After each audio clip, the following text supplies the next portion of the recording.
이제 이게 백신의 개념이 처음으로 도입이 되는 사례로 남게 되었습니다. 박사님 그 외람된 질문일 수 있는데요. 네, 자료화면 다시 주시면요. 저 여성분은 어떤 코스프레를 한 거죠?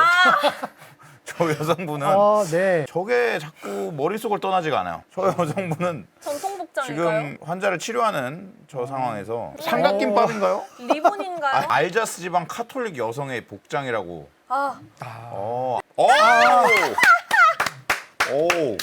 아자티안 똑같습니다. 코스튬. 저분이 왜 저기 삼각김밥 코스프레를 했을까 했는데 저의 굉장히 무지한 발언이었습니다. 죄송합니다.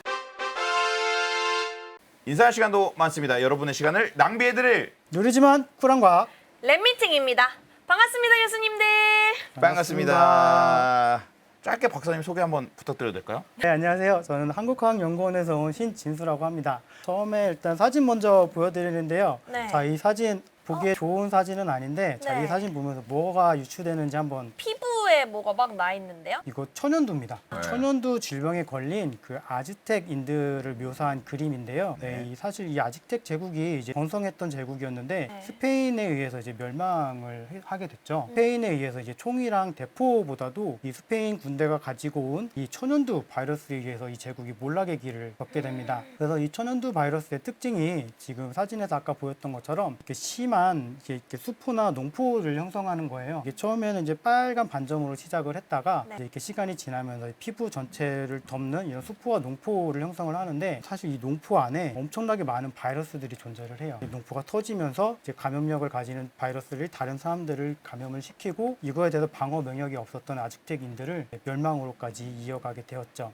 이 천연두는 저희한테도 되게 친근한 질병이에요. 혹시 네. 곰보자국이라고 들어보셨나요? 천연두가 피부가 탈락이 되면서 이 천연두에 흉터가 남게 되는데 이 흉터가 나중에 곰보자국으로 남게 되죠. 천연두의 가장 특징적인 증상이고요. 또 하나의 천연두가 중요한 이유가 고열입니다. 사실 이 열이 나는 거는 감염병을 방어하는 측면에서 매우 중요한 방어 기작 중에 하나긴 한데 이게 어느 수준의 몸이 컨트롤할 수 있는 열을 벗어나게 되면 장기들이 손상을 입기 시작합니다. 네. 그러면 이제 뇌가 손상을 일으키면 뇌염이 되는 거고요. 간이나 폐들이 손상을 입으면 이 영구적인 장기 손상을 입고 심지어 심하게 되면 이제 사망까지도 매우 무서운 질병이었죠. 기원전 1100여 년 전에 사망한 그 이집트의 파라오였죠. 람세스 5세 미이라 사진입니다. 이 람세스 5세도 천연두를 앓은 흔적이 있어요. 이렇듯 천연두는 매우 오래된 역사를 가진 감염병이라고 볼 수가 있습니다. 야. 이집트 좋아하세요?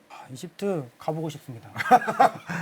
아니 진짜 뭐 다 이집트야 결과적으로. 네. 예. 우리 또- 뭐 의도 전혀 없었거든요. 네. 예, 박사님이 그냥 이 자료 넣으신 거잖아요. 네. 진짜 모든 게 다 이집트에 다 연결되는 것 같습니다. 네. 예, 대단한 그런 또집트. 것. 아무튼 옛날에는 왕도 저기에서 자유로울 수가 없었다. 야. 세계보건기구가 1980년도에 천연두 바이러스가 지구상에서 사라졌다고 선언을 합니다. 이 근거는 이제 1977년도에 이제 아프리카에서 자연 감염되었던 사람이 이제 치유가 되었고 그 이후로 이제 자연 감염된 사람이 나오지 않으면서 세계보건기구가 지구상에서 천연두 바이러스는 사라졌다라고 선언을 합니다. 사실 이거는 되게 의미 있는 일이죠. 그쵸. 어떤 인류가 어떤 감염병을 최초로 정복하고 박멸한 첫 사례라고 부가 있는 것이죠. 근데 혹시나 이 바이러스가 어디 숨어 있을 수 있잖아요. 그렇죠. 그래서 아예 이제 바이러스를 없애면 안 되기 때문에 이제 미국과 이런 러시아의 그런 깊은 창고 안에 이제 바이러스를 보관하고 있다고만 알려져 있습니다. 그래서 이제 저희가 이제 볼 수 없는 바이러스가 되었고요. 네, 그리고 이제 다음 이제 또 질문 한번 드려보려고 해요. 인간을 가장 많이 죽인 동물은 뭘까요? 인간을 가장 많이 죽인 동물? 호랑이. 되게 답변을 재미나게 하시네요. 네. 네, 정답도 모기죠. 있고요. 맞습니다. 예, 모스키토 모기입니다. 예, 아. 모기. 네, 정답은 모기고요. 인간에게 가장 위협적인 동물로 이제 모기를 뽑을 수가 있는데요. 사실 이 모기 때문에 사망하는 사람 수가 연간 70만 명 이상이라고 합니다. 그럼 과연 모기가 왜 이렇게 위험한 곤충일까요? 주사 맞을 때도 다 일회용 바늘 다 쓰는데 네. 걔는 다회용 바늘인 거잖아요. 그렇죠. 그럼 위험하지 않을까요? 수많은 질병을 또 그러니까요. 옮기니까 네, 그렇죠. 날아다니면서 네, 말씀 바로 잘해주셨는데요. 모기가 이렇게 많은 질병들을 옮길 수 있는 매개체가 되기 때문인데요. 질병관리본부에서 다음과 같은 이제 팜플렛을 만든 적이 있습니다. 세상에서 가장 위험한 곤충으로 모기를 뽑으면서 일본내염, 말라리아, 댕기열을 예를 들었었는데요. 간단하게 설명드리면 일본내염 같은 경우에는 일본내염 바이러스를 감염된 그 동물을 모기가 물어서 그 바이러스를 이제 모기가 부유를 하게 되고요. 이제 이거를 사람에게 물면서 이제 일본내염을 전파를 하게 되는데요. 사실 건강한 사람은 크게 증상이 없는데 면역이 안 좋거나 하는 사람들은 약하게는 감기에서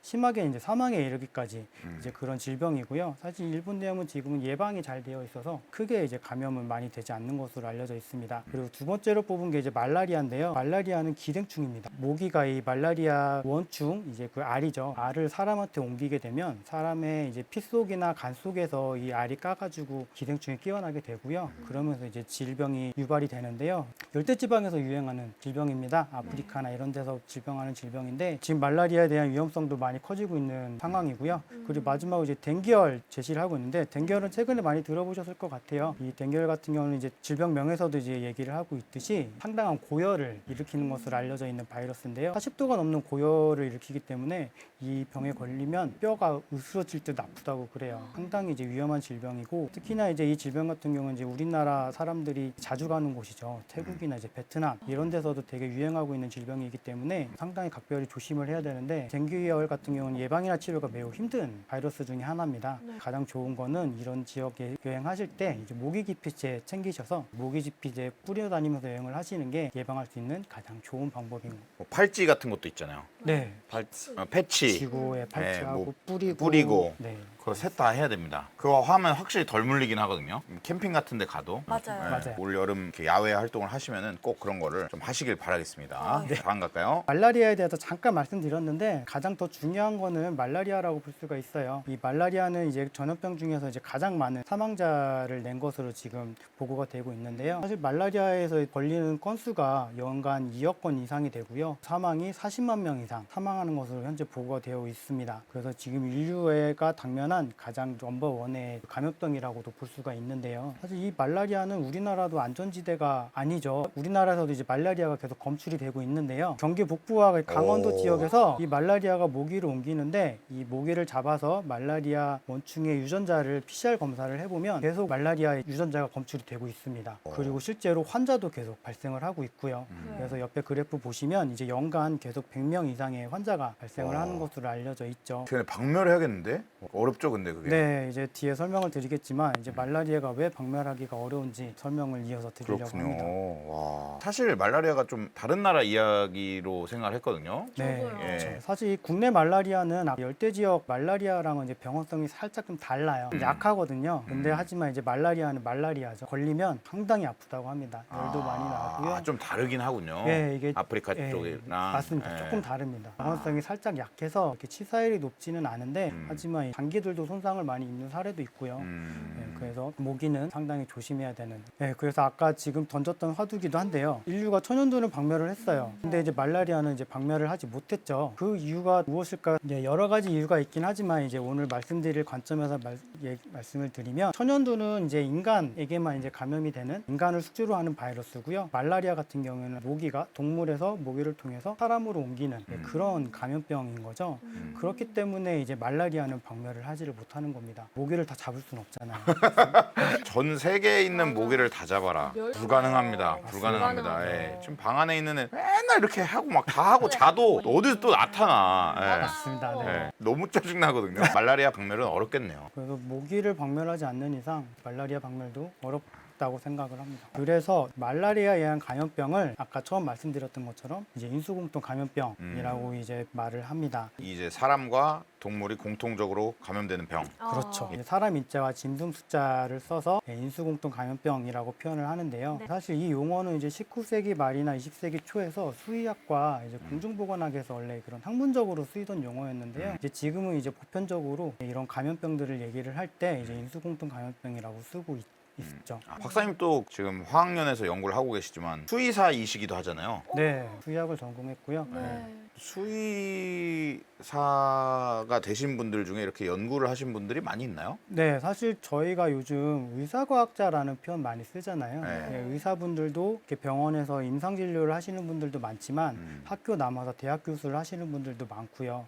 어떤 이런 기관이나 연구소에서 연구하시는 분들도 많거든요. 저희 수의사도 똑같습니다. 동물병원에서 이제 이렇게 임상을 하시는 수의사 선생님들도 많지만 저같이 연구소나 기관에서 이렇게 연구를 하시는 수의사분들도 많고요. 그래서 저는 이걸 똑같이 의사과학자와 이렇게 빗대서 수의사과학자라는 표현으로 밀고 있는 용어입니다. 수의사과학자. 멋지십니다. 사실 많이 들어보셨을 감염병들입니다. 에이즈이고요, 에볼라, 사스, 조류독감, 메르스. 이게 모두 인수공통 감염병입니다. 와, 이 병들을 다 모아놓은 것 같은데 네. 얘네들이 다 인수공통 감염병이에요. 네, 그렇습니다. 이게 세계보건기구의 이제 보고서에 따르면 유행하고 있는 신병종 감염병의 이제 60에서 80%가 이제 그 동물 유래인 인수공통 감염병이고요. 20세기 이후에 이제 발생한 신종 감염병의 75%가 이렇게 야생동물로부터 유래된 감염병이라고 세계보건기구에서 그런 보고서를 제출하기도 했습니다. 근데 생각해보면은 인간에게만 감염되면은 비교적 정복이 좀 쉬울 수도 있을 것 같아요. 비교적. 맞습니다. 네. 네, 사실 같은 종에서만 이렇게 감염이 되는 이런 감염병이라고 하면은 아까 초반에 말씀드렸던 천연두와 같이 저희가 정복하고 박멸할 수 있는 길이 있어요. 하지만 이렇게 동물들과 사람이 같이 이렇게 왔다 갔다 하는 이런 감염병들은 정복하고 박멸하기가 상당히 어렵죠.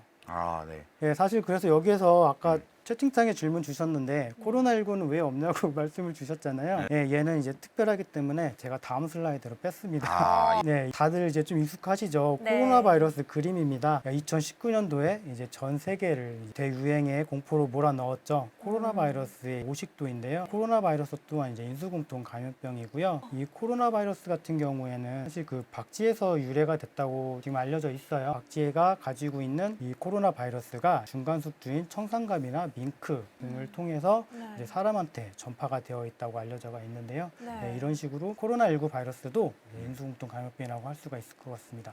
그러면 이제 인수공통 감염병이 어떻게 이렇게 전파가 되고 하는지 알려면 역사에 대해서도 좀 저희가 알아야 되잖아요. 지금 이제 인수공통 감염병의 역사에 대해서 이제 살짝 말씀을 드리려고 하는데요. 네. 이게 역사라고요? 근데 혹시 이 영화의 제목들 아실까요? 일단은 제목. 트와일라이트예요. 네, 맞습니다. 그 위에는 모비우스라는 영화고요. 예. 예, 그다음에 왼편에 있는 게 이제 뱀파이어와의 인터뷰라는 영화인데요. 네. 뱀파이어를 주제로 한 영화였죠. 갑자기 역사 얘기하다가 왜 갑자기 뱀파이어 얘기가 나왔을까요? 뱀파이어. 뱀파이어. 뭔가 흡혈. 실제로 존재했다. 어. 네. 네? 갑자기?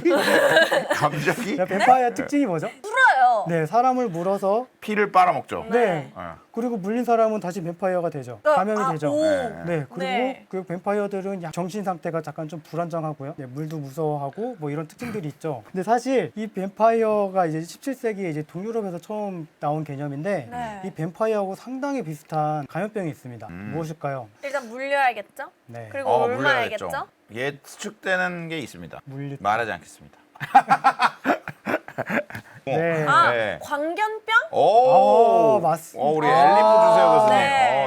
야, 오늘 네, 이게 광견병과 뱀파이어가 유사한 점이 상당히 많아요. 이 뱀파이어의 모티브가 광견병이 됐을 거라는 이제 추측도 있거든요. 이런 광견병에 걸린 동물이 사람을 물어서 이제 감염이 되고요. 네. 예. 그리고 감염병 물린 사람이 되게 공격적인 성향을 띱니다. 예. 그리고 물을 무서워하고요. 이게 신경 바이러스다 보니까 감염병에 걸린 사람들이 이제 신경적으로도 약간 불안정한 증상을 보이거든요. 아까 말씀드렸던 뱀파이어하고 상당히 비슷한 네, 증상을 보이죠. 네, 그쵸, 그래서 이 광견병을 우리 인류와 함께 왔다고도 말씀드릴 수 있을 정도로 상당히 오래된 감염병이거든요. 예. 예, 이 최초의 기록은 이제 기원전 23세기경 그 메소포타미아의 함무라기 법전에 기록이 있습니다. 오, 그쪽이구만. 기원전 23세기 전입니다. 무려. 네. 네, 메소포타미아. 광견병에 걸린 개가 사람을 물었을 경우에 개의 주인이 책임을 져야 한다라는 조항이 있습니다. 그래서 이 광견병은 상당히 오래된 역사를 가진 감염병이라고 볼 수가 있고요. 예. 광견병에 대해서 조금 더 자세하게 설명을 드리려고 하는데요. 이 광견병은 이제 케나인 레이비스라는 바이러스로 이렇게 정식 명칭이 되어 있어요. 네. 이 케나인이라는 건 이제 개라는 용어고요. 네. 레이비스 바이러스가 이제 광견병 원인 바이러스입니다.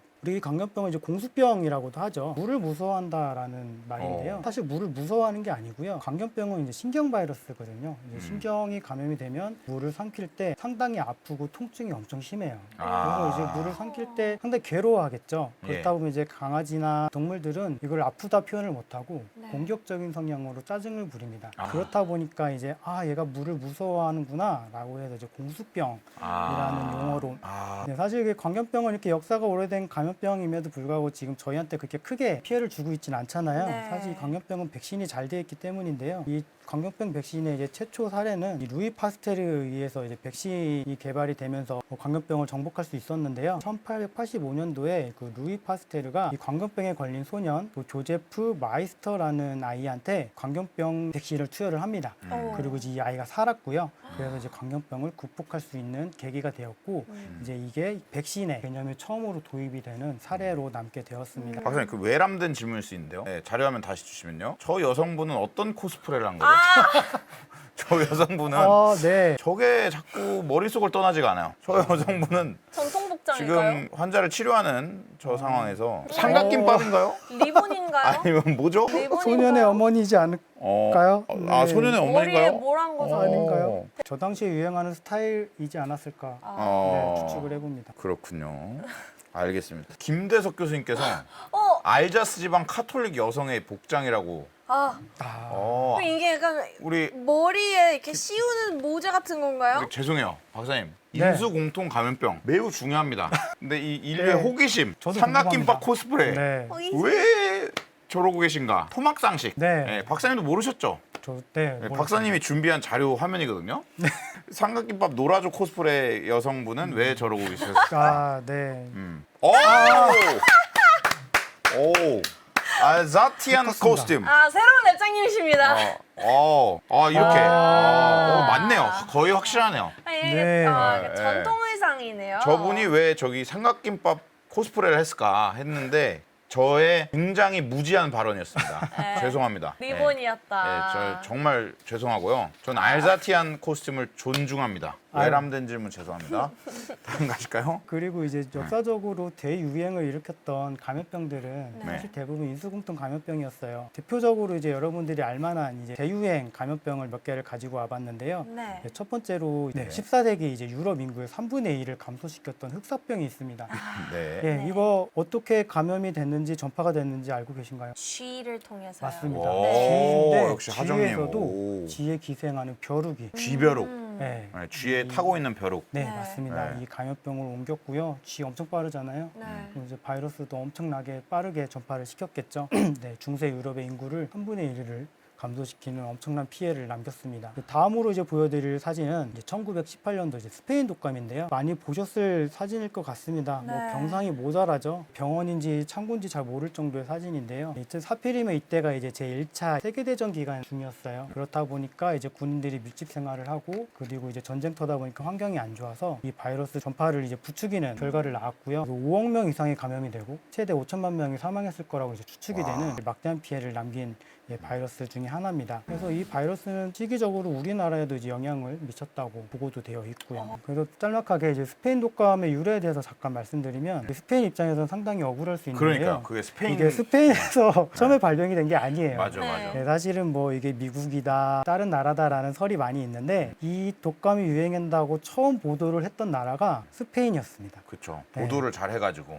그래서 이런 감염병이 돌고 있다라고 처음 이제 알리면서 이제 이게 영원히 1918 스페인 독감이라는 네, 그 지금 보시는 것처럼 이제 그 에이즈를 일으키는 이제 HIV 바이러스, 면역 결핍 바이러스죠. 그리고 이제 사스나 메르스 바이러스, 뭐 니파 바이러스, 에볼라 바이러스 뭐 한 번씩은 다 들어보셨을 것 같아요. 맞아요. 이런 게 모두 이제 인수공통 감염병이거든요. 모두 원숭이나 박쥐가 이제 자연 숙주로 통해서 이제 사람한테 감염이 되는 경로를 타는 이제 인수공통 감염병의 대표적인 바이러스들을 지금 제가 가지고 와봤습니다. 그러면 인수공통 감염병이 어떤 식으로 전파가 되는지 방식을 이제 세 가지로 나눠서 이제 제가 설명을 드리려고 해요. 첫 번째 방식이 동종 감염이라는 방식인데요. 동종이죠. 같은 종끼리 이제 전파와 감염이 이루어진다는 것이거든요. 박쥐를 넣어놨는데 박쥐가 이 감염병의 전파에 있어서 매우 중요한 숙주입니다. 이 박쥐는 일반 다른 포유류와는 다른 면역 체계를 가지고 있거든요. 제가 뒤에서 잠깐 설명을 드릴 건데 특히나 이제 바이러스 같은 경우에는 DNA 바이러스도 있고 RNA 바이러스도 있거든요. 근데 이제 RNA 바이러스 같은 경우가 이제 상당히 변이가 잘 일어나요. 근데 이제 이 박쥐는 이 RNA 바이러스를 몸에서 제거를 하지 않고 일정 부분 보유를 합니다. 네. 두 번째로 이제 종간 감염입니다. 네. 종간 감염이라는 건 이제 종에서 다른 종으로 예. 전파와 감염이 이루어진다는 논리인데요. 이런 박쥐나 야생동물들이 사람이라든지 다른 숙주에 전파와 감염을 일으키는 것을 이제 종간 감염이라고 얘기를 하고요. 자, 이제 마지막으로 이제 중간 숙주 개념이 있는데요. 사실 저희가 박쥐를 볼 일이 많이 없어요. 맞아요. 박쥐 실제로 보셨어요?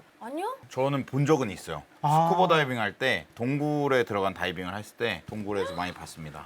실제로 네, 실제로 많이 보셨군요. 봤어요. 네. 박쥐가 바이러스를 많이 갖고 있다는 걸 알기 때문에 살짝 보고 바로 물로 들어갔어요. 이렇게 보신 사례도 있지만 저희가 일반적으로 박쥐를 볼 일이 많이 없어요. 박쥐가 가지고 있는 감염병이 어떻게 우리 사람한테도 옮겨지게 되느냐. 사실 이 중간에 이런 많은 숙주들이 존재하기 때문인데요. 우연히 다른 중간에 있는 숙주한테 전파와 감염이 이루어지게 되고요. 그러면 이제 이 감염된 다른 종 안에서 또다시 변이가 일어나서 또 다른 종을 감염을 시킵니다. 그리고 이제 최종적으로 우리 사람한테 이제 감염이 됐다고 쳤을 때 그럼 이 중간에 위치했던 다른 동물들을 저희가 모두 중간 숙주라고 부릅니다. 바이러스 전파 방식을 간단하게 그림으로 하나 설명을 드리려고 하는데요. 지금 이렇게 바이러스 병원체가 있어요. 감염병 네. 병원체가 있는데 이 병원체가 이제 그 동물들이 보유를 하게 됩니다. 그럼 이 동물들에서 이 바이러스가 계속 변이를 일으키고 다른 종의 전파를 하게 되면서 바이러스는 생존을 하게 되고요. 사실 이거는 유행과 상관이 없어요. 우리 몸속에는 항상 바이러스가 존재를 하고 있기 때문에 이렇게 바이러스는 명백을 이어나가고 있는 거고요. 사실 그렇기 때문에 이 바이러스 박멸이 어려운 이유인 것이죠. 근데 사실 지금 이제 의학도 계속 발전하고 있고 공중보건도 계속 좋아지고 있잖아요. 예.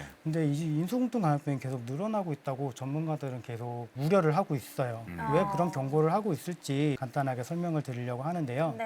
네. 1985년도 브라질과 2018년도 브라질 사진인데요. 저 짙은 녹색으로 있는 부분이 아마존 밀림을 지금 보여주고 있습니다. 네, 이 기간 동안 그 짙은 녹색이 많이 없어진 거 보실 수 있으시죠? 사실 이 한반도 면적의 4배 이상에 달하는 면적의 아마존 밀림이 없어졌다고 합니다. 사실 이게 어떤 의미가 있을까요? 일단 이산화탄소에도 영향을 줄 것 같고 네. 여기에 살던 애들이 살 곳이 없어진 것도 있을 것 같고요. 맞습니다. 예, 그것이 가장 이제 인수공통 감염병에서 제일 중요한 개념인데요. 이 밀림에서 살고 있던 야생동물들이 서식처가 없어지면서 이제 사람이 살고 있는 거주 지역으로 내려오는 거예요. 그렇기 때문에 우리 인간이 그동안 노출되지 않았던 이제 새로운 바이러스들이 노출되기 시작하는 것이죠. 그것이 대표적인 게 아까 처음에 제가 말씀드렸던 뭐 니파 바이러스나 에볼라 바이러스 이런 것들입니다. 다음 이제 원인으로는 이제 기후 변화를 꼽을 수가 있어요. 기후 변화에 의해서 바이러스가 서식하는 지형도 바뀌고 있어요. 아까 초반에 댕기열이 베트남이나 태국 같은 이제 열대 지방에서 감염이 된다고 말씀을 드렸잖아요. 근데 이제 계속 지구가 온난화되면서 이제 점점 우리나라도 더워지면서 댕기열의 위험지대가 된 것처럼 지금은 이제 온난화를 넘어서 이제 보일링이라고까지 표현을 하더라고요. 지구 온난화에 의해서 인수공통 감염병이 계속 늘어나고 있는데요. 북극이나 이제 시베리아에 있는 이제 영구동토층이라는 이제 그런 얼음층이 있는데 지금 이 영구동토층이 계속 녹아내린다고 계속 우려의 목소리가 많이 나오고 있죠. 그동안 이제 저희한테 알려지지 않고 몰랐던 새로운 바이러스나 세균들이 깨어날 가능성이 있다는 것입니다. 영구동토층에서 좀비 바이러스가 깨어났다. 얘가 전염력도 있다라고 기사가 난 적이 있습니다. 사실 이 바이러스 같은 경우에는 2013년도에 사이언스에 발표가 됐던 바이러스인데요. 네. 아메바 바이러스. 이제 이 바이러스를 이제 판도라 바이러스라고도 오, 부르는데요. 판도라 바이러스. 판도라의 상자가 열렸다. 별명으로 판도라 바이러스라고 명명을 됐고 사실 이 바이러스의 정식 명칭은 이제 피토 바이러스인데요. 크기가 엄청 거대해서 이제 피토 바이러스라고 되어 있고 사실 감염력을 가지긴 하는데 사람한테는 감염이 되지 않아요. 아메바에 감염이 되는 걸로 밝혀져 있어서 일단 한숨은 돌렸지만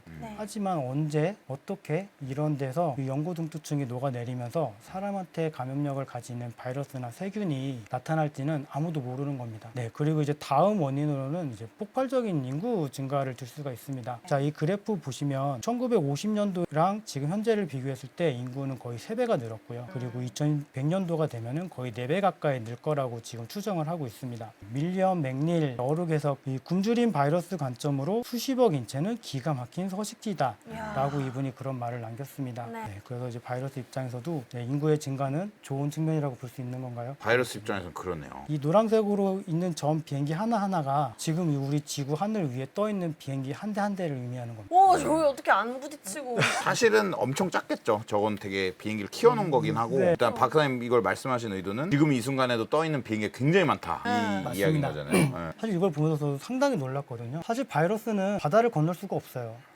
그렇죠. 그쵸. 동물이 바다를 헤엄쳐서 건널 수 있는 것도 아니고 예, 그렇게 한데 인류가 이 비행기를 타고 이 대륙간을 계속 왔다 갔다 하면서 이 바이러스를 배달을 중요한 하고 있는 게 겁니다. 인류만 이동을 하지 않습니다. 모기가 이동을 합니다. 그렇죠.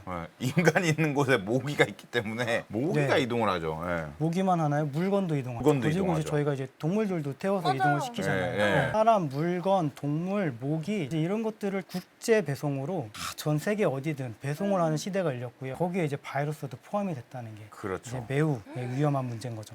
인사할 시간도 많습니다. 여러분의 시간을 낭비해드릴 느리지만 쿨한 과학 랩미팅이었습니다. 감사합니다, 교수님들. 감사합니다.